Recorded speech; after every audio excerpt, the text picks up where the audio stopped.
Fast Forward Productions. The women are speaking.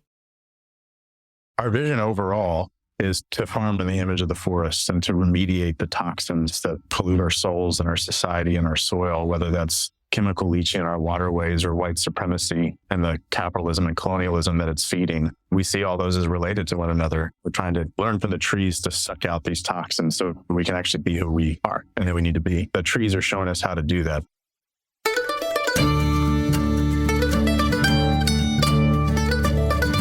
You're listening to the Good Dirt Podcast. This is a place where we dig into the nitty-gritty of sustainable living through food, fashion, and lifestyle. And we're your hosts, Mary and Emma Kingsley, the mother and daughter founder team of Lady Farmer.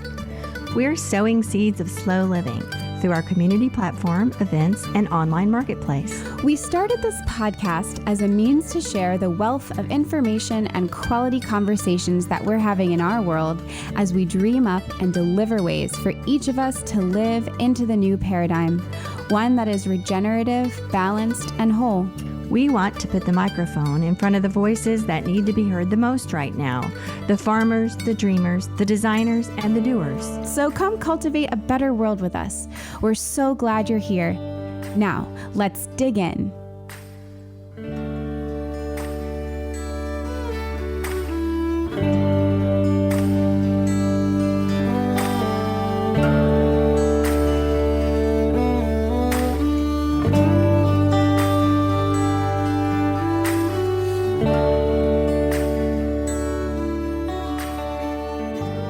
Hello. Welcome to the Good Dirt Podcast. We're so glad you're here.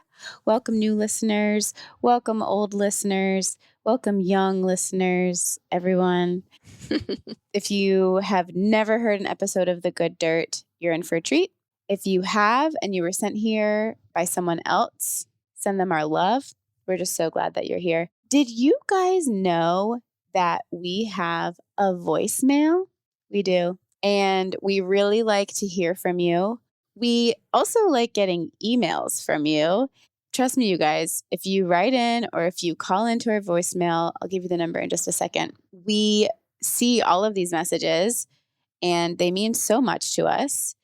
And I want to share this sweet note that we got from a listener, Lydia, the other day after our bonus wedding episode published. Lydia says, listening to your podcast this afternoon, I wanted to share our wedding story.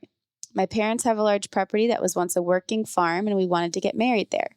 We rented chairs locally and my best friend's brother had a party tent he was willing to let us use in case of rain. We kept it small with only immediate family and our closest friends, 25 people in total.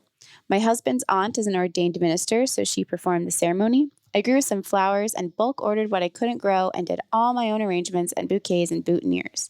I made pedophores instead of a wedding cake and we served hors d'oeuvres on compostable bamboo plates. My husband and I were established, owned a home together, and were in our mid-30s and didn't need any wedding gifts. So we asked if people wish to do so, that they make a donation to an animal charity in our names instead. Lydia, thank you for sharing your amazing wedding story. Such a great example of how sweet and simple it can be. We love hearing from you.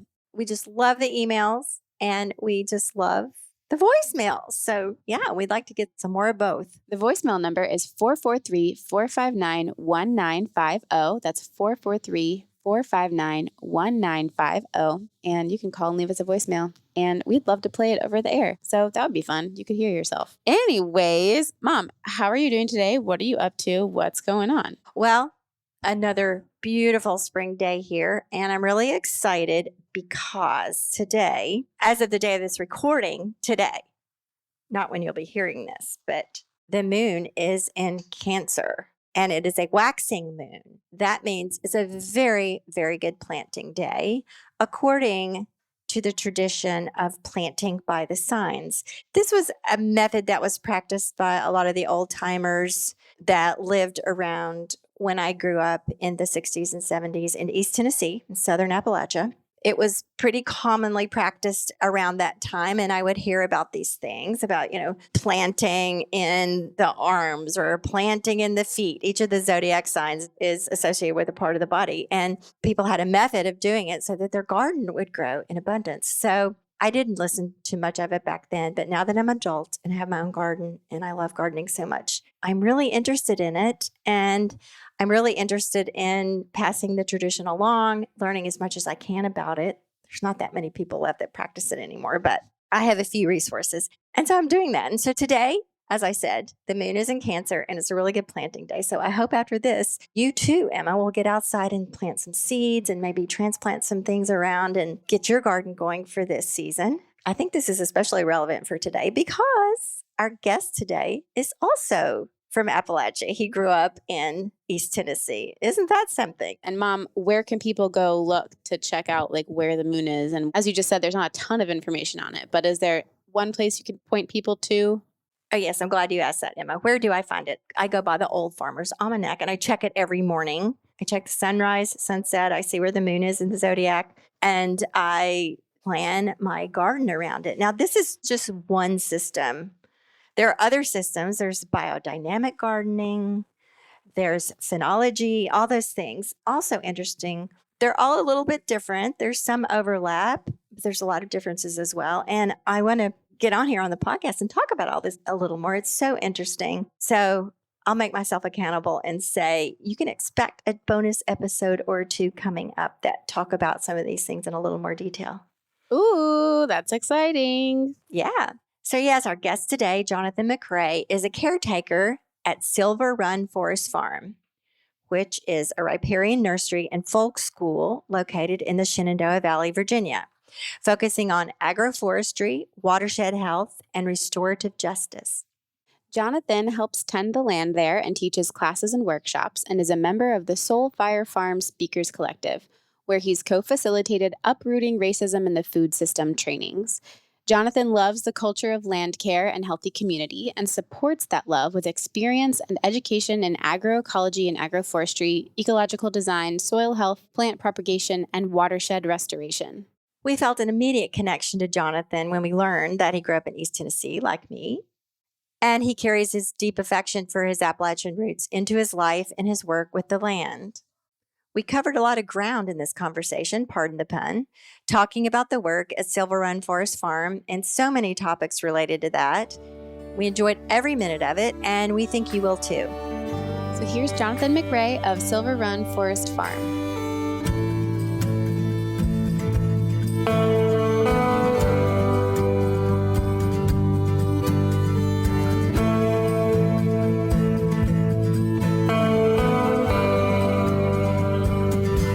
Is Jonathan McRay, and I'm a farmer and facilitator living in the Shenandoah Valley of Virginia. I grew up in East Tennessee in the Appalachian Mountains, Central Appalachia, but I've been here kind of in the hinterlands of the Ridge and Valley subsection of the Great Appalachian Valley for a little over 10 years. I'm one of a couple people with Silver Run Forest Farm. My partner, Cornelius Deppe, since his greetings, he wasn't able to make it to the call, but entrusted me to speak on our behalf, and I was excited for it. Silver Run Forest Farm is a riparian nursery and a folk school rooted in love and living soil. We do a whole bunch of different kinds of things, but a lot of it, speaking for myself, Cornelius would give slightly different answers given his experience. But just growing up in East Tennessee and Appalachia and seeing the results of deeply extractive economic system on the mountains and on the forests, and whether that was mountaintop removal or clear cutting, and the effect that they had on the health of people and place. And then spending time working overseas. I worked for quite a while in Israel and Palestine and also in Mozambique before coming back to the US. And just seeing and learning from groups of people and deep-rooted cultures that were attuning to their place, and like incredible reverence was a kind of redirection for me to figure out what it was like to take responsibility for my life and my history here in the place that I grew up. And a lot of the forest farm just comes out of our deep love of trees. Like we love trees and grew up climbing in trees and playing around them and learning old myths and folk tales about trees. And when I kind of realized or learned from others, like, oh, I could grow these, and all the food and medicine and firewood and fodder and building material and all the like land loving benefits that come out of trees, a lot of things just came out of that love that actually connects to my childhood. I can relate so much to that feeling. Appalachia is a part of you and you wanted to return and dig deeper into that part of your personal self. Somehow it feels like it's in my DNA, sort of. For the listener, can you talk a little bit about what you mean by the riparian nursery? Yeah, that word riparian means growing along a waterway. And so whatever size or shape of waterway, that could be a creek to a spring, to a stream, to a river, but it's kind of the description of the ragged strip of plants that grow along a waterway in order to hold the soil and to filter and clean the water and to shade the stream, all the different benefits that provides. And we also kind of love the fact that riparian comes from a Latin word that means bank, which is, about the bank of a stream, like a stream bank, but also just the kind of playful image of a different kind of investment and a different way of storing and circulating wealth. And so for us, that's kind of a big piece of the riparian nursery. It's like how we're banking in a different way. We're thinking about wealth differently. Tell us about the situation there, the land, and how Silver Run Forest Farm ended up being there. And do you own the land? Is it leased? How does that work? Yeah, we have 2 acres that we're tending that we have a deed to. My partner, Kristen, and I own it, and we live here with our almost 1-year-old. It'll be 1 in a couple weeks. So we've lived on this land for a little over 3 years, but we got started just in Harrisonburg, which is a nearby town, in backyards and a kind of collection of backyards that friends had along a different stream called Black's Run through the urban area of Harrisonburg.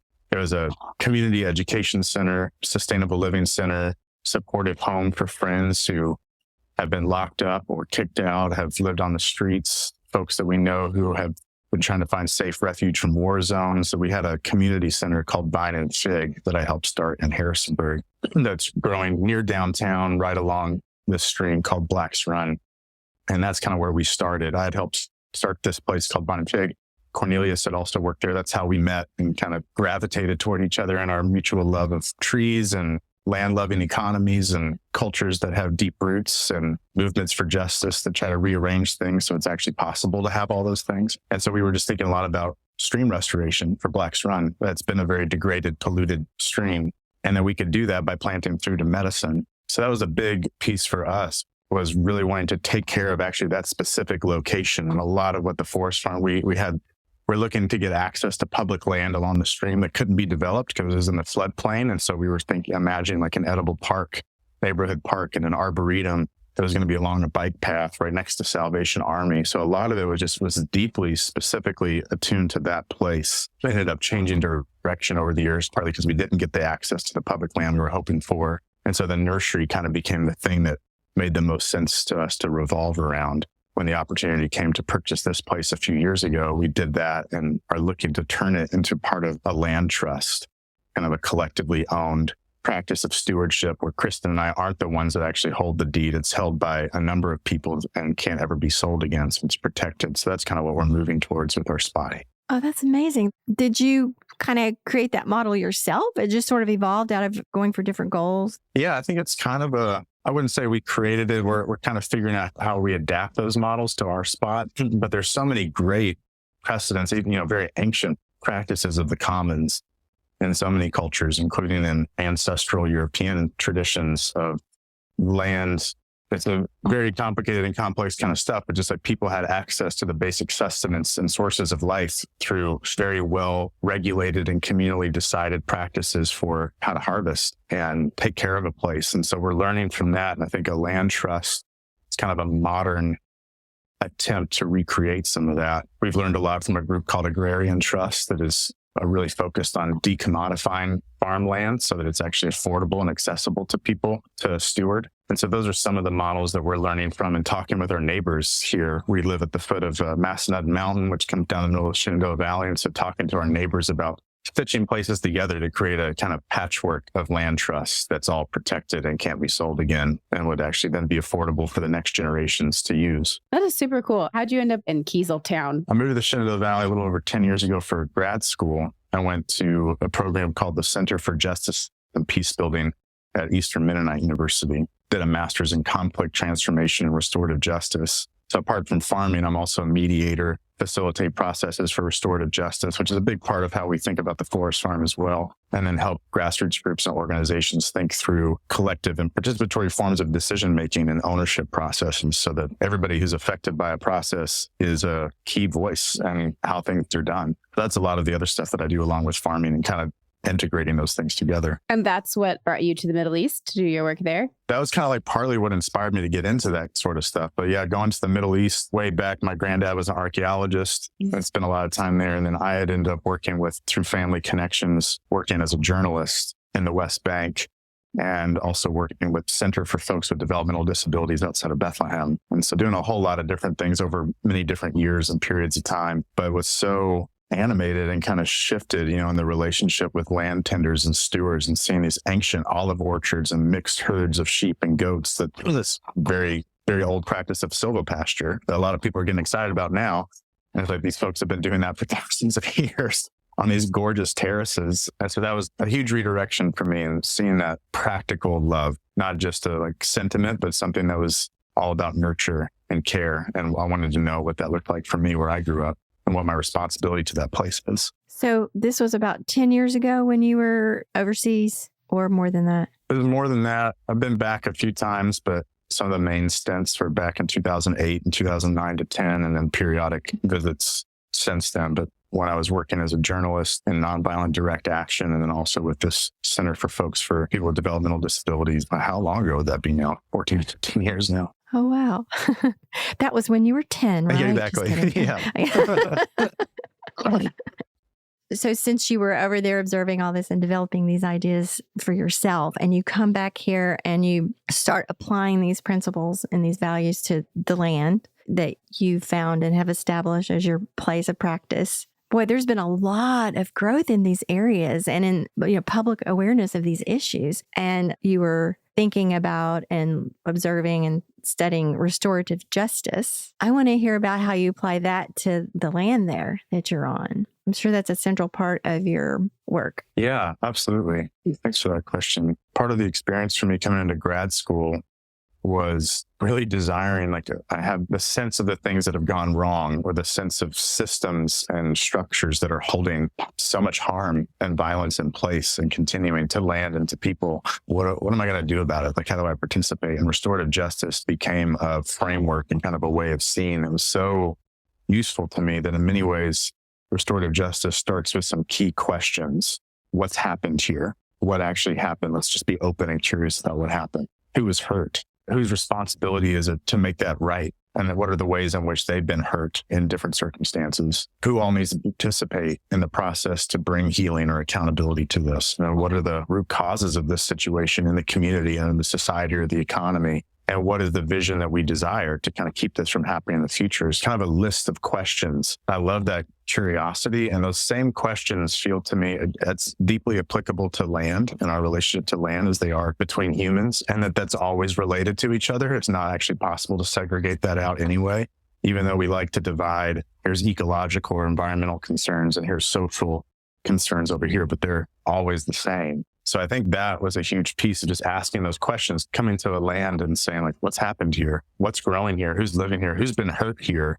What's the response to that hurt? Whose responsibility is it to try to set things as right as they could possibly be set right? What's the process for doing that? What are the root causes? This landscape doesn't exist in isolation. It's always affected by everything else, economically, ecologically. What would we desire to happen here? What would we like to see growing here that would be beautiful and useful and healthy and meaningful, that would maybe prevent that harm from happening in the future? So we kind of see a lot of restorative justice and restoration ecology feel like kind of twins of one another, and not, restorative. It's a lot of really important, valid critiques of restorative justice, one of which is just kind of the name. How do you restore a setting of violence or harm? Where are you trying to get back to? Maybe there was never even a point in that relationship that you could restore something to. And so there's many groups of people who are talking more about transformative justice, which I really, really also find crucial and meaningful. But what I love about restorative justice or restoration ecology is less about time traveling back and recreating a certain thing, though sometimes that's maybe something we're trying to imitate, but it's more about restoring an inherent sense of dignity or worth or beauty. It's like honoring the dignity of life. And that's what we're trying to restore in a situation where that's been degraded or polluted or eroded. I'm really excited and inspired by that idea of healing that separation between the idea of politics and policy and people things, human interaction and operation, and melding that and marrying that with the land. Because I think one could argue that all the problems we see now and all the things that we feel like need healing began at that moment, if there was a moment or a time when humans decided they were separate from the laws of nature, separate from the laws of land, and that they didn't apply to us. We could develop our own systems apart from that, and the land and nature were on the side over here, and we'll just deal with it in another way. So what you're saying, what you've done at Silva Run Pasture Farm is bringing all those ideas together in your experience overseas and as a native of Appalachia, where there's certainly been a lot of violence and harm done on that level of humanity, concurrent with the violence to the land. They've been one and the same in so many areas. How do you practice restorative justice where you are? One way, I think, is through the stories that we tell. Like, how can we be as honest as possible about who we are and where we come from and what we're doing, and about the lives of the plants that we're tending. We grow a whole lot of different beautiful and useful plants that we think are cross-pollinating food sovereignty and ecological restoration. Food sovereignty is a term that comes out of the global peasant movement, La Via Campesina, which is the largest social movement in the world that represents, depending on the estimates, like 250 to 500 million farmers and fisher folk and pastoralists working on agrarian land reform and what they've termed as food sovereignty, like a deeper sense than food security. It's not just about making sure you have enough calories. It's also making sure you have the power to determine your food system, to define it, to cultivate it, to benefit from it, to change it, all these kinds of things. So we kind of see it as like cross-pollinating those two, because we don't have to choose between feeding people and land. We can do both at the same time. And we want to tell really honest stories about the plants that we grow, because these are living beings that we're partnering with. So it's like honoring their inherent dignity, but also the dignity of many of the indigenous cultures that have partnered with these plants for millennia and for centuries, and acknowledging where these plants come from and why they're so beautiful and abundant. So it's in storytelling. It's in the practices of how we tend the place, the kind of restorative or reparative approach to landscape. And it's also in how we think about what we do with our wealth or with our money. There are many different kinds of wealth, but for us, we're trying to imitate trees as much as we can. What's so amazing about some of these perennial plants, I'm looking out my window and I can see some cherries and walnuts and hazelnuts and plums that are growing out here. When they're photosynthesizing, they're eating sunlight and converting that into starches and sugars that are used to feed the body of the tree, but then also redistributed out of their roots to feed the soil. Some estimates are like up to 25 and maybe 50% of the energy that's produced through photosynthesis, trees are actually giving away through their roots to feed the microbial community of the underground economy that are protecting the tree, offering nutrients, preventing disease, moving water. Some old stories and then some modern research is suggesting the trees are communicating with each other, maybe through these networks as well. So there's all this going on underground through the gift of sunlight. This is a free gift that nobody's paying for. The sun's just there and all the sunlight's coming through and the trees are converting that, and then they're giving a lot of it away. It's like, well, if we're going to grow these trees, we got to get our act together and start imitating what they're doing. And that feels like a practice of restorative justice too, is how do we redistribute what has been unearned advantage and unfairly hoarded to create access and to create fertility in place. And so we're learning from the trees. We're not yet as generous as our trees. We're giving away 10% monetarily of what we make every year out through trusted networks of groups that are tending land and resisting injustice and building alternative economic and community structures, especially led by those who are usually most violently targeted by the systems in place. That we see as kind of the relationship between photosynthesis and reparations. That's just moving the gift of sunlight where it needs to go. And that feels like a big part of what we're trying to do. Amazing. Yeah, that sounds awesome. I love this conversation too. And I'd love to dip into, if you don't mind, some of I understand that you are part of the Speakers Collective from Soul Fire Farm. That's such an amazing organization doing incredible work. And I just read on your bio that you have co-facilitated uprooting racism in the food system trainings. Can you tell us a little bit about that? What does racism in the food system mean? And what does it look like to uproot that? As much as I don't mean to ask you to like do the whole talk. I know there's a lot there, but sort of the Spark Notes version as it fits into our discussion here. Well, that's, easy question. Thanks for that. No, just that piece. Yeah, just that. Soulfire kind of came up with these trainings, and I got to be a part of some of the first versions of them, and I facilitated some up there and some in DC, and then one here that we hosted as well. The land ownership and food system of this country, in particular the United States, has never existed without there being exploited labor and without there being a dominating economy of extracting from some for the benefit of others. And that has been classified through race, through this made up form of identity over the last several hundred years to simplify human beings and decide who gets to be taken from and who gets given to. And so looking at like how land ownership is distributed, for instance, where right now 98% of all agricultural land in the United States is owned by white people. That is at a very vast, disproportionate ratio to the number of white people in this country. And that is due to a legacy both of the theft of land from indigenous people, but also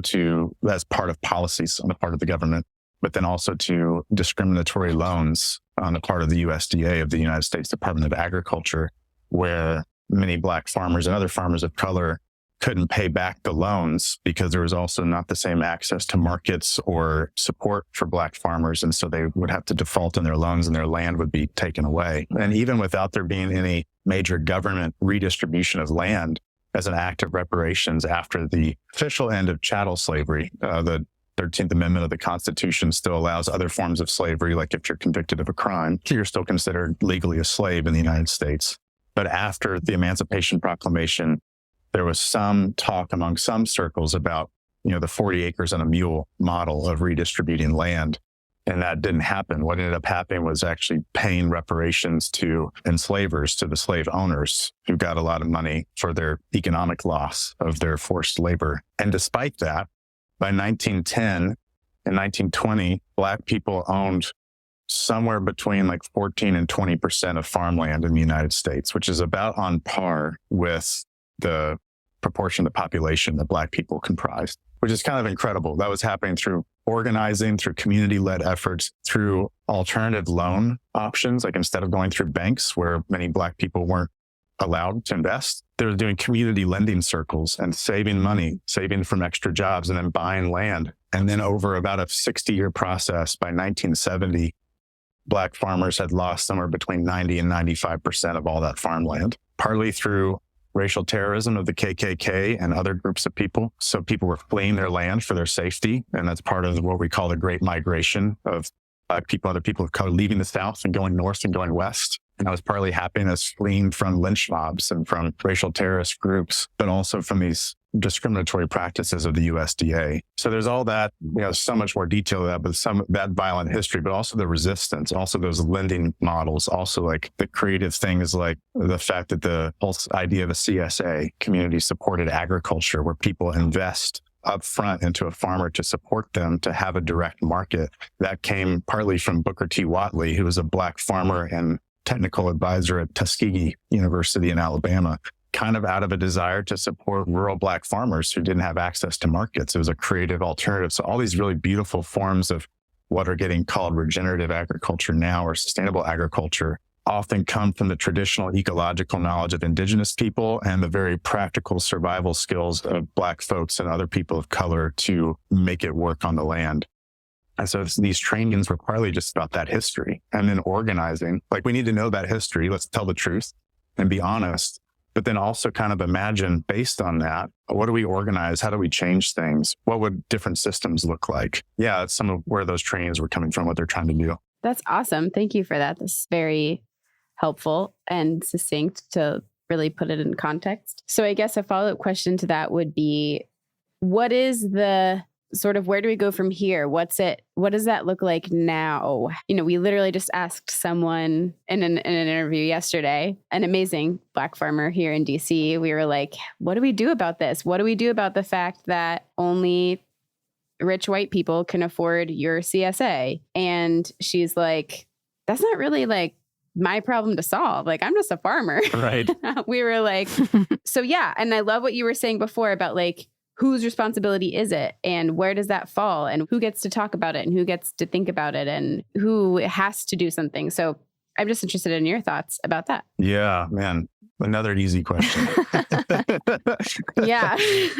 I look to so many different groups, both throughout history and now for inspiration and pathways forward, whether that's like program, like here's steps that we do, or just the kind of beautiful articulation of a vision and imagination that we could do things differently. I kind of geek out on like all these stories and examples because that's part of what sustains me.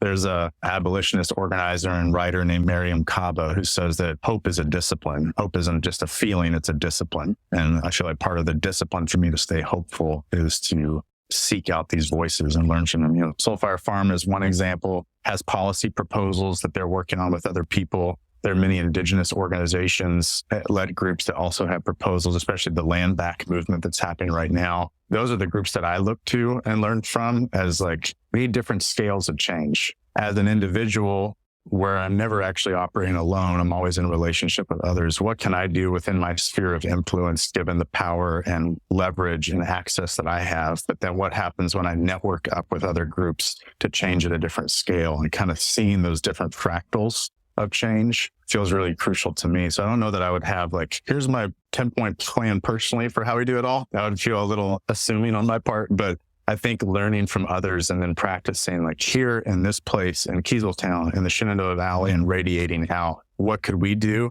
And then now I'm connecting with other people who are trying to do the same thing. And then others who are looking at the whole grid of like how policy is done, how land ownership is done, that we can change land ownership, for instance, through organizing, through education, but we also have to have policy changes to meet that. And so learning from those groups that are doing both feel really crucial to me. Yeah, it's sort of like we each kind of had to find our own way in because we each bring different experiences and levels of knowledge and all of that. And so that's why it's a hard question to answer, because it's different for everyone, the sort of plan of attack, if you will, how we're going to get to it. We have different passions and different skills and different aptitudes. And like, I think every piece of that is needed in the fight for life in all of its forms. It's a quote from the Black liberation theologian, James Cone, who had this beautiful essay called Whose Earth Is It Anyway? Where he talks about this tendency to segregate out the fight for Earth and the fight for humans. And he's making really clear, it's like the logic that has led to the destruction of Earth is the exact same logic that has led to colonization and genocide and slavery. It's the same one. And it gets played out in different ways. And instead of segregating out the fight for life in these different forms, that you can fight for environmental health all you want, but if you're not incorporating in it a sustained and disciplined critique of white supremacy or colonization, understanding how those are related, then you're practicing a form of racism. And on the flip side, if you're fighting, an anti-racist struggle, resisting all these net policies and structures that uphold this supremacy of one group over another without connecting that to the need for all of us to be fed by the earth and to sustain other living creatures, then it's an anti-ecological approach.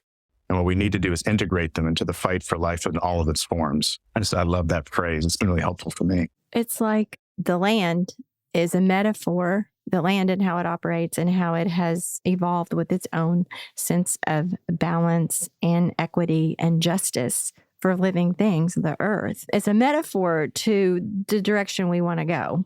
I really like the way you bring into the discussion the need, the necessity for imagination, because we don't have a framework for how to fix all this. But we don't have it in modern times. We don't have it in our politics. We don't have it in our system of government, a way to fix all these things before it's too late.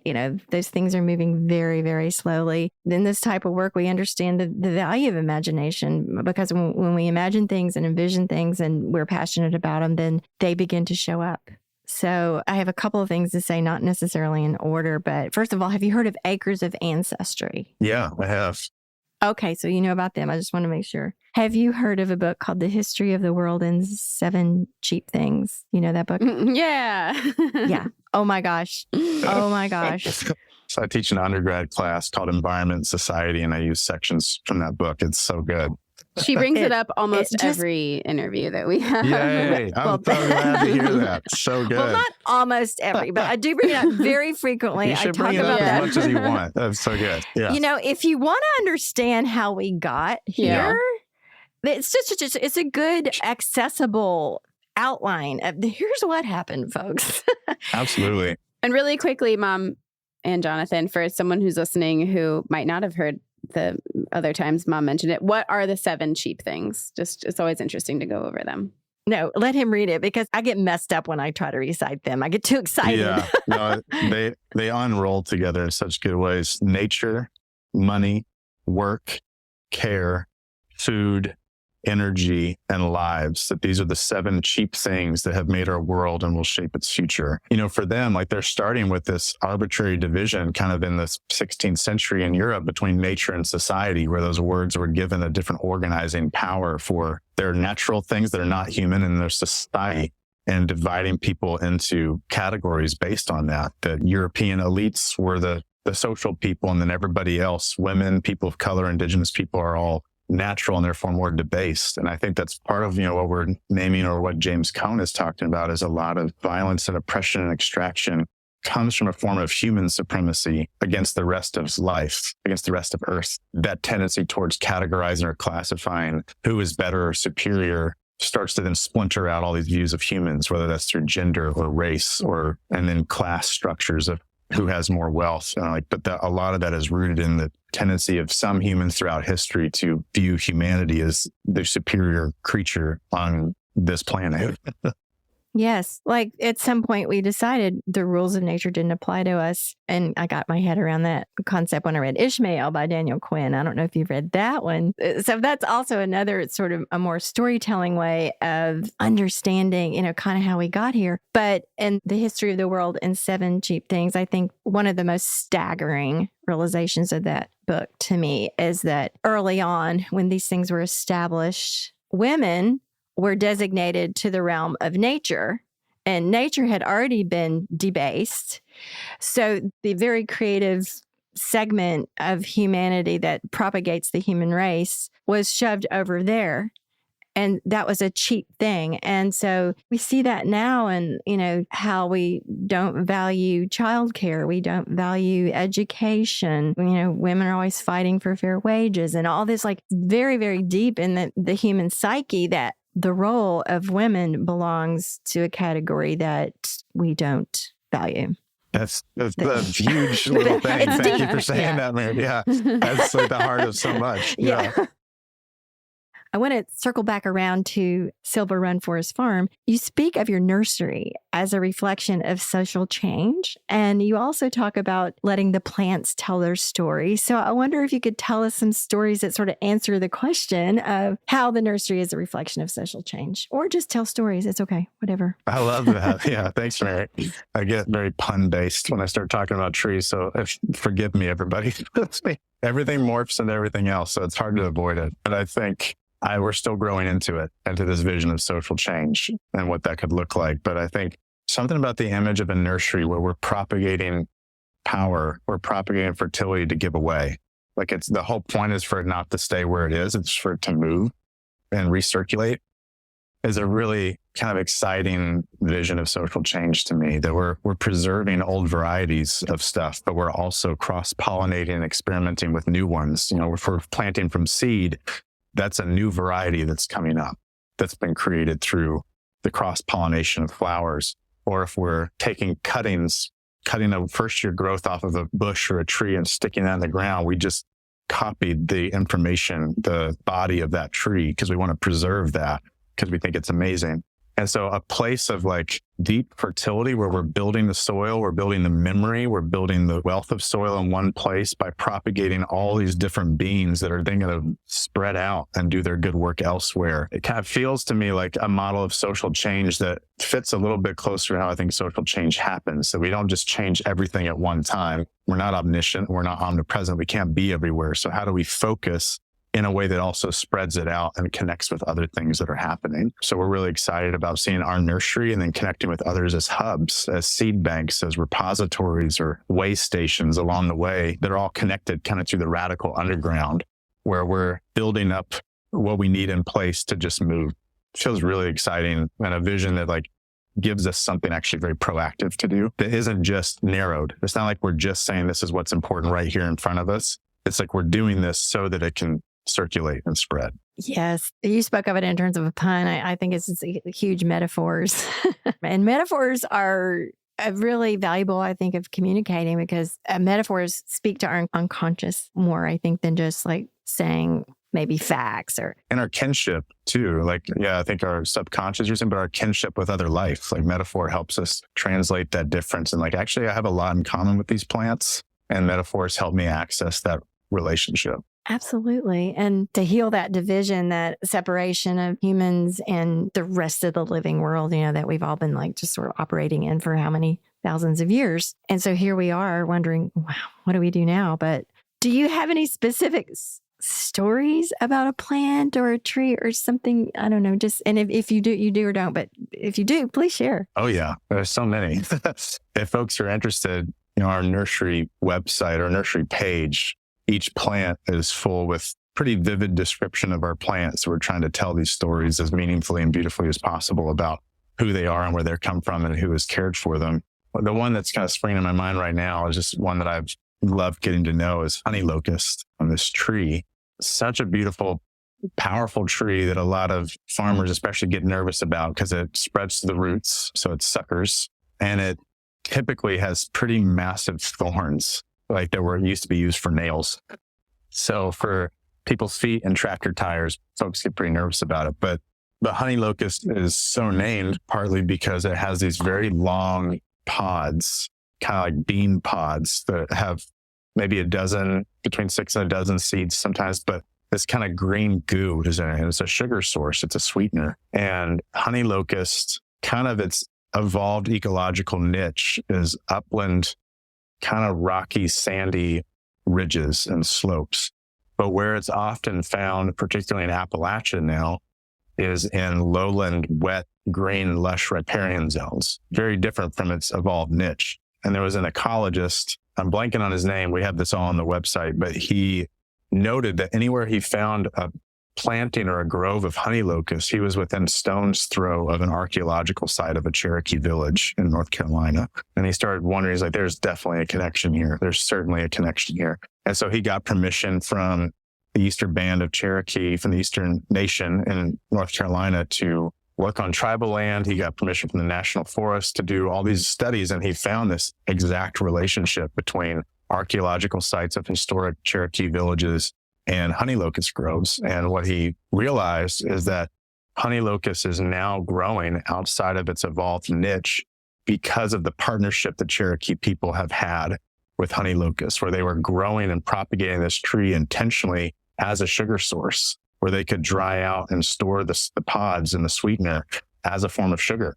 That's why there were so many in the lowlands, because that's where villages would be. And now honey locust is more likely to grow in those places as a cultivation legacy of the partnership that these people, that the Cherokee have had with that tree. And I love stories like that tell us like how plants move and change and adapt, and how brilliant humans have partnered. And it also leads to more honesty. So some of the most amazing varieties of honey locust have been bred to have no thorns, and pods with upwards of 30% sugar, which is really amazing. So as a livestock fodder is what people are really interested in honey locust for. Building material, firewood, but then the pods to feed ruminants, in particular sheep, goats, and cows. And some of the most famous ones like Millwood or some of John Hershey, this breeder, they're the ones often credited with these trees, and they were involved in them. But the Millwood honey locust was one that was found on a farm in Junaluska, North Carolina, on David Millwood's farm.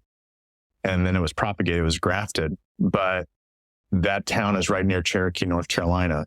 And this is a cultivation legacy of the Cherokee. So it's not dismissing Hershey or David Millwood in particular. It's just noting there's actually a longer history of human beings that partnered with these plants and brought them to the point of being so abundant and fertile. And then we just call it wild. So these were wild plants. So, well, they were very deeply mutually aided by other human beings. And we call it wild or a weed. I mean, people around here would call it a weed, and I'll get it out because I know in my own little garden back here, I don't know if it's a locust tree. I'm going to investigate and see if it's a honey locust because I'm very curious now. And as you were talking, I was thinking of John the Baptist in the desert. Didn't he survive on honey and locusts? Maybe they were talking about the tree. Right. Different stuff, but I love honey locust is native here. But yeah, the honey from wild beehives and the locusts are like the insect. But I feel like in the name, like you're saying, it has like a connection of like surviving on what the earth is providing. There's sugar in honey locust that was supporting people that they were intentionally cultivating from plants that were there. Yeah, I love that kind of stuff. So the sugar in the honey locust was actually for the humans. The humans were eating it too. It wasn't just for their animals, right? No, it was very much for human use. Gosh, why hasn't someone grasped onto that? And, why isn't that a thing? It's a lot of processing to do that. And then part of the basis of the modern industrial economy was the enslaved labor of growing cane sugar. And it was just more efficient, partly because that's where a lot of modern bureaucratic technical practices of economics comes from, is like how to make that efficient. And that's still true in the Dominican Republic and places the way sugar is produced in very similar conditions. And if these things are growing wild, then it doesn't require an industry to bring it forth. Does that make any sense? Yeah. And it kind of blurs that line, I think, between domesticated and wild in a really important way, between farming and foraging, where these trees aren't just wild, but they're not domesticated either in the same way. They still have their own will. They're still doing their thing, but humans are intentionally propagating and moving them and planting them strategically. And a different vision than I think in a lot of regenerative agriculture that comes specifically kind of descended from certain European agricultural traditions, where we have really segregated out the lines of forestry and farming or foraging and gathering and gardening. And I think in a lot of traditional ecological knowledge, those lines are pretty blurred. Especially the fact that foraging, nature, wild foods are free. Yes, right.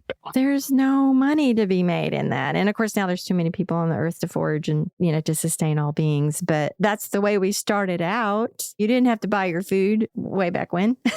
Right. I think some of that too is a classist dismissiveness of something being free. It's only worth something if you pay for it. Like pawpaw is another one of our favorites. We grow pawpaws there. That's a native tree to the east of what's called the United States. And it's the northernmost range of this kind of tropical family of plants. And that is the largest fruit native to North America. And one of the names of it is poor man's banana or hillbilly mango or things like that, but a poor man's fruit. And there are like figs in other parts of the world that have been called that. It's like trees that are so abundant and prolific that anybody can harvest them, particularly at this time, indigenous people of Native America and also enslaved African descended people who are making the most use out of pawpaw, and then poor white workers was dismissed as a poor man's tree because it was a free fruit that was just readily available in the forest understory. And instead of seeing that as actually the source of wealth, it was dismissed. Hillbilly, exactly. Using that dismissively instead of as a tribe. We ran across the same thing when we were visiting in Tanzania, and they had the avocado trees everywhere, and the avocados just dropped everywhere. You couldn't, you were practically stepping on them. all over the ground. And that's the first time I had avocado on toast for breakfast. This is in like 2004 or something. I remember we were all like, oh, avocado on toast? On toast? Yeah. And I remember being like, actually, this is good and filling. Well, supposedly that's why people can't afford their mortgages now. I know. But it was literally like you would go pick one up off the ground and like put it on bread. Right. And be like, How about class stuff? Yeah. Oh my gosh. They, to them, it was like, they just thought it was like, yeah, they actually were like, it's weird. The Americans really like these. Like they were like, I guess we'll put these on toast for you. It's so good. It's like, make a little off the tourist. That's that's the way. That's so good. The white people really like these avocados. Yeah, exactly. What is it with white people and avocado? Yeah. There's so many stories like this that this is where I get really excited. I love growing plants. I love like doing the practical art of farming, but I just love the stories and the cultural depth and texture and myth and ceremony around. Like, that's really what gets me kind of amped up about it. And then makes me want to grow more trees is the fact that Michael Twitty is a culinary historian who has written so much. He wrote a book called The Cooking Gene, and he has done amazing cooking demonstrations of recreating culinary traditions of enslaved and free Black people in the South, cooking in the style with the foods. And he's kind of noted that a lot of pawpaw and persimmon groves come up around the ruins of the quarters of enslaved people on plantations in the South, because people were harvesting pawpaws and persimmons and using them as bait to trap raccoons or skunk or groundhogs to get extra meat, to get more protein in their diets, and then to eat the fruit. And then the seeds would get scattered and they'd come up around these places. And so some archaeologists have used groves of pawpaws and persimmons on old plantations to mark where the enslaved quarters would have been once they had been removed and covered over.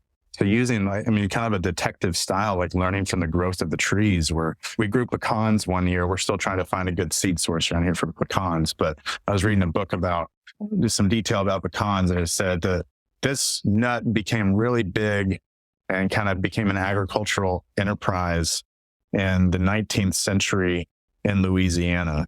And that was all it said about it. I was like, there's way more detail to the story than an agricultural industry starting in Louisiana in the 19th century. And so as I read more about it, I found research about an enslaved gardener named Antoine. I didn't uncover this primary source. Tons of people have done research about this. And the only information we have about him is from his enslaver's notes that he was the most skilled grafter around.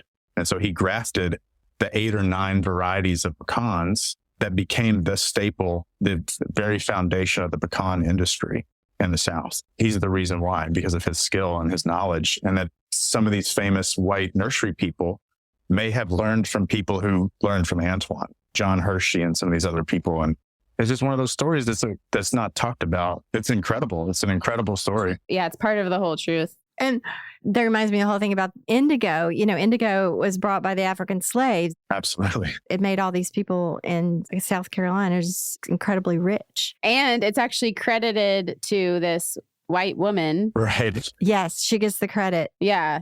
So it's amazing that she's a woman. So we were excited for so many years, oh, this woman. But guess who taught her? Yeah. She was the plantation owner that got the slaves to do all this stuff. And then she made this incredible industry out of it, so anyway. One more thing, unless you feel like you've already said it, I would love to get you talking about the name Silver Run Forest Farm and a little bit about the mission and the farm and what you do. And also, I meant to ask you way earlier on, and we haven't even touched on it, the folk school part of it.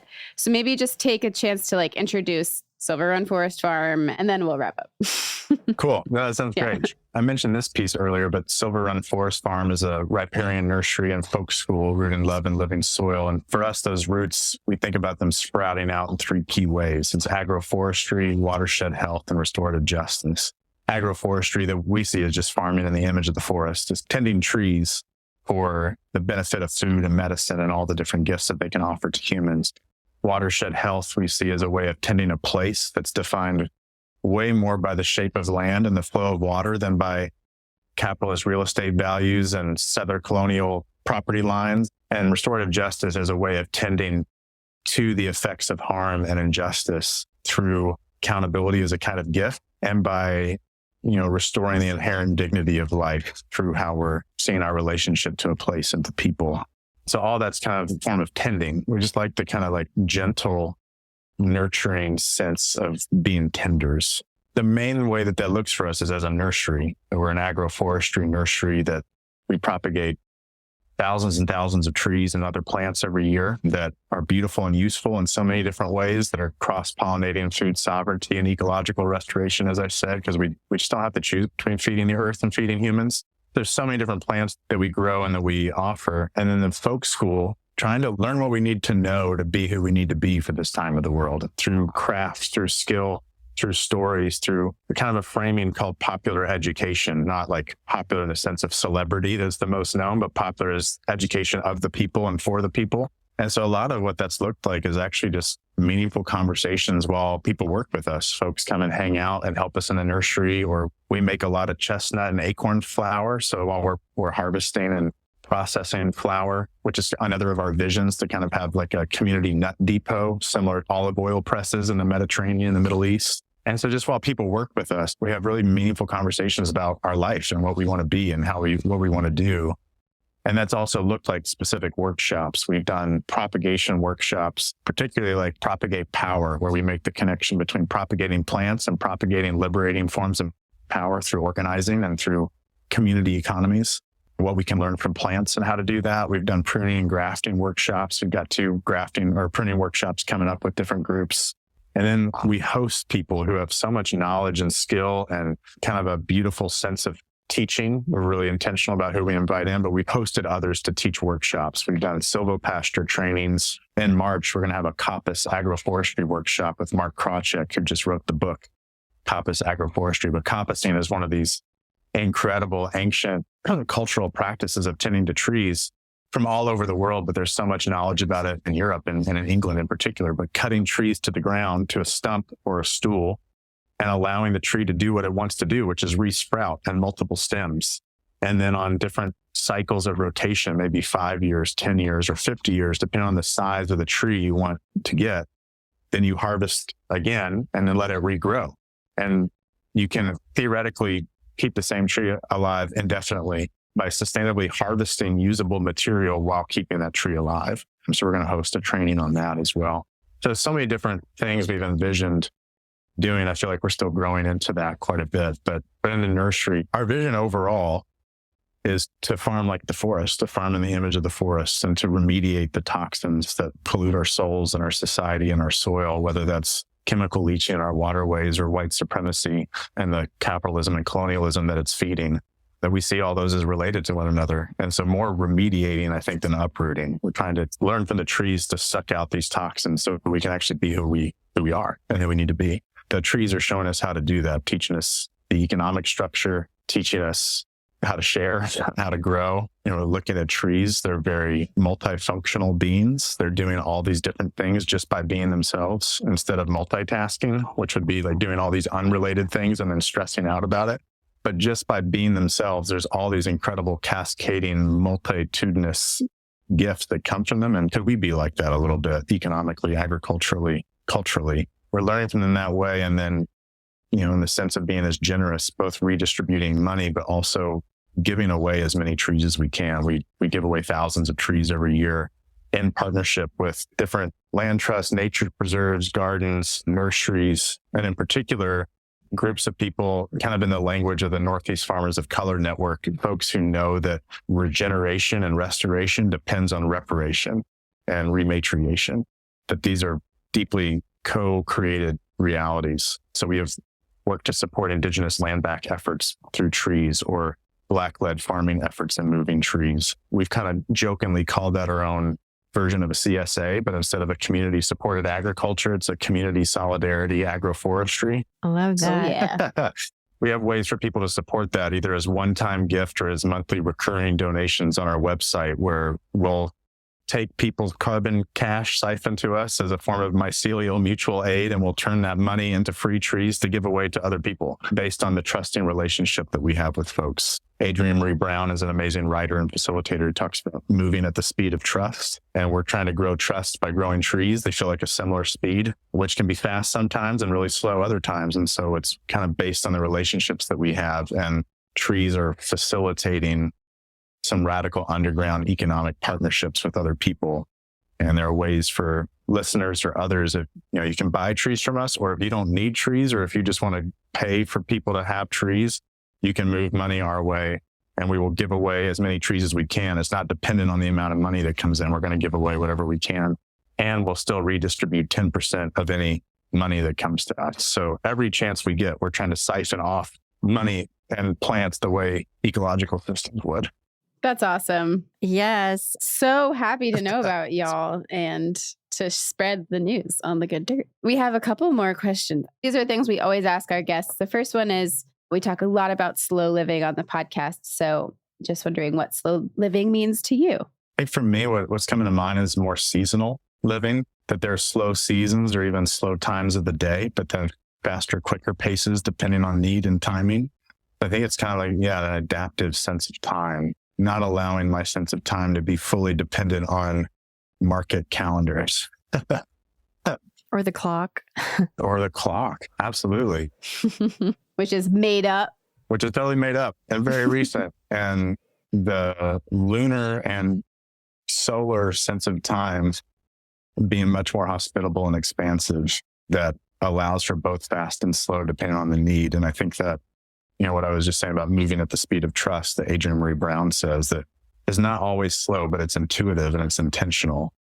I think that's a lot of how I think about a sense of slow living. Very cool. Oh, that's beautiful. That's Love. great. Thank you. Yes, love. Snaps. I also didn't say where the name came from. Can I do that real quick? The name, I forgot about that.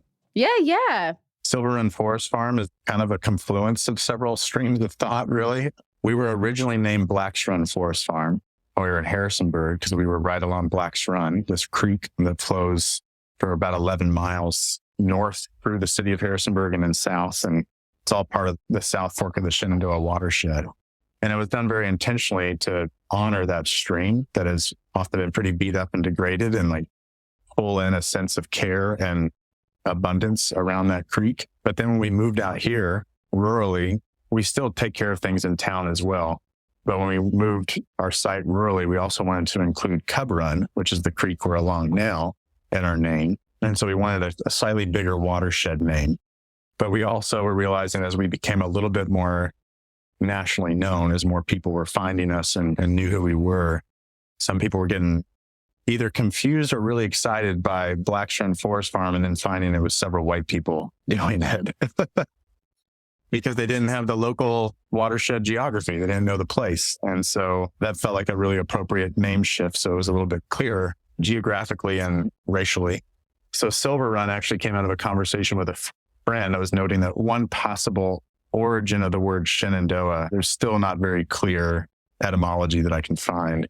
But one possible meaning is from a word in Iroquoian languages, I believe, that means silver waters. I love what the image is doing in my mind when I think about that, of just moonlit creeks and shaded streams and pools, and all lined by the bank, the riparian buffer of all the wealth of fruits and nuts. And so we love that, but then wanting to bring in these ephemeral, these seasonal runs, these creeks of Black's Run and Cub Run. So Silver Run is kind of a made up name, place name, to have a broader sense of our relationship to Shenandoah and all the waterways here. And Forest Farm is a way of, Department of Agriculture defines Forest Farm a certain way, but for us, it's more of bringing in the relationship of the forest and the farm, the relationship of human culture and the relationship with the rest of life in the forest. And so it's a way of integrating those things together. Awesome. Thank you. Here's a question we ask all of our guests. So what does the good dirt mean to you? Literally or metaphorically, or any way you want to answer that? We were talking about that blurred line between the literal and the metaphorical. I don't like that, but Yes. My mind went to the saying of like digging up dirt on someone, which is always,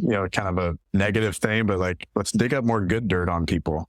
Yeah. It would be such a pleasant twist, and like all dirt is good dirt, depending on what we're expecting from it or what we want it to be doing. And I think, the dirt in our nursery is the result of all this decay and revival that's happening among the microorganisms and nutrients and bodies of plants that we're part of facilitating and helping make something really abundant in that way. And I think good dirt feeds and is fed by everything that we do. So I want to be digging up more good dirt on people, seeing that as a very generous thing to do. Oh, that's wonderful. I love that so much. Well, thank you so much, Jonathan. This has been amazing. I'm so excited to learn about you and your work, and I can't wait to follow along. And if you haven't said it already, where can people find you and follow you? Well, thanks y'all for having me. It's so fun and meaningful to talk with you all and play around with the language a little bit and see if we can keep finding language that fits what we're doing more. Yeah. Not speak it up too much, but also not downplay, like find that honest language. So yeah, I really appreciate that. If folks want to find us, we're at www.silverrunforestfarm.org. You can find a library on there of all these different resources. Some of the articles or books that we were talking about that came up are on there. We try to offer a lot of things. We even have a document about land trust and commons that I put together over the last couple of years as a resource for people. We have info about our folk school, of course, all the stuff about the nursery, about what we're doing, and then all the plants and then ways to purchase. So if you're looking for plants, if you want to grow stuff where you are, you can buy plants from us, or you can also support our CSA so we can give away trees to more people. And we're on Instagram and Facebook as well, though very sporadically. I can't wait to come down there. And is it open? Is the nursery open to people to come in and like shop? By appointment, since it's our home, but we would love for y'all to come down. And everything we grow is bare root. So it's all in the ground and kind of raised garden bed style growing. And then we only move trees twice a year. Coming up soon, kind of during the spring when the weather's still cool, but the soil's thawed and not all the plants have woken up yet. And then in the fall, after the first heavy frost, these days it's usually around November 1st. And so we'll lift everything out of the ground, shake the soil off, bundle them up in moist sawdust and packages that we dumpster dive and get from different places. And then we ship them around the country or have available for local pickups. Very cool. Oh, that's wonderful. Thanks so much for a fantastic conversation. I've just got so many ideas and things to look up and books to read now. Yeah, same. Thank you all. Really appreciate it. Thank you. Bye-bye. Bye-bye.